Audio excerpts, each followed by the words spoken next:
होटलों में क्रिसमस का जश्न मनाती आज की पीढ़ी को ये जानकर हैरानी होगी कि मुगल शासक भी क्रिसमस मनाते थे। औरंगजेब और कुछ कठपुतली राजाओं को छोड़ दिया जाए तो अकबर से लेकर शाह आलम तक के मुगल शासकों ने क्रिसमस मनाया है। मध्यकालीन यूरोप में क्रिसमस का जन्म हुआ था, लेकिन उत्तर भारत में इसकी शुरुआत अकबर के समय हुई, जिसने एक पादरी को आगरा में अपने राज दरबार में आमंत्रित किया था। मुगल काल में आगरा पूर्व का सबसे आलीशान शहर था। दिवंगत लेखक थॉमस स्मिथ ने कहा था कि जो भी यूरोपवासी इस जगह पे आता था वो इसकी गलियों की चकाचौंध, व्यापार की समृद्धि और हार की तरह महलों के साथ सजी यमुना नदी की खूबसूरती को देखकर प्रभावित हो जाता था। वे कहते थे ये एक महानगर था जिसमें इटली के सुनार, पुर्तगाल और डच के जहाज के मालिक थे। फ्रांस के पर्यटक, व्यापारी और मध्य एशिया एवं ईरान के कारीगरों समेत मध्य पूर्व के विद्वान आगरा का दौरा करते थे। इतने विदेशियों के होने के कारण उन दिनों क्रिसमस एक बड़ी चीज हुआ करती थी। फ्रांसिस्कन एलेंस बताते हैं कि एक जनसमूह की खुशी पूरे शहर में फैली रहती थी। बाजारों में त्योहार की छटा साफ दिखती थी।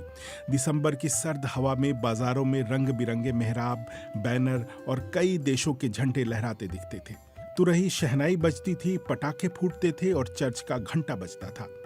अकबर ने पादरी को शहर में एक भव्य चर्च बनाने की अनुमति दी थी, जिसमें कई भारी घंटे लगे थे और उसमें से एक अकबर के बेटे जहांगीर के शासनकाल में गिर गया।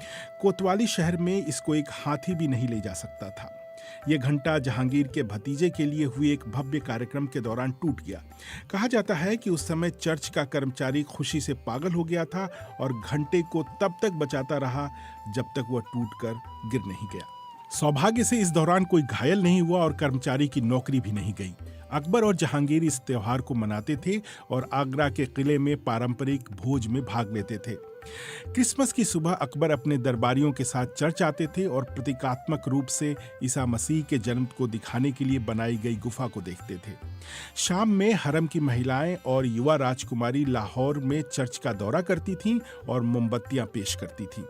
अकबर जब हर क्रिसमस पर आगरा के चर्च में आते थे तो उनका स्वागत एक बिशप की तरह होता था। घंटियां बजाई जाती थीं और भजन गाए जाते थे। जो यूरोपवासी मैदान में एक दूसरे के खिलाफ साजिशें करते थे और लड़ते थे, वो सब कुछ भूलकर इस त्योहार में भाग लेते थे। क्रिसमस की रात वे आमतौर से छोटे बच्चे और बच्चियों को परियों के परिधान पहनाकर ईसा मसीह के जन्म का नाटक खेला करते थे। अकबर और जहांगीर के समय नाटक को बेहतर तरीके से आयोजित किया जाता था। नाटक के दौरान शांति बनाए रखने के लिए शाही फौज आती थी, क्योंकि बिन बुलाई जनता के कारण प्रदर्शन टूटने का खतरा रहता था।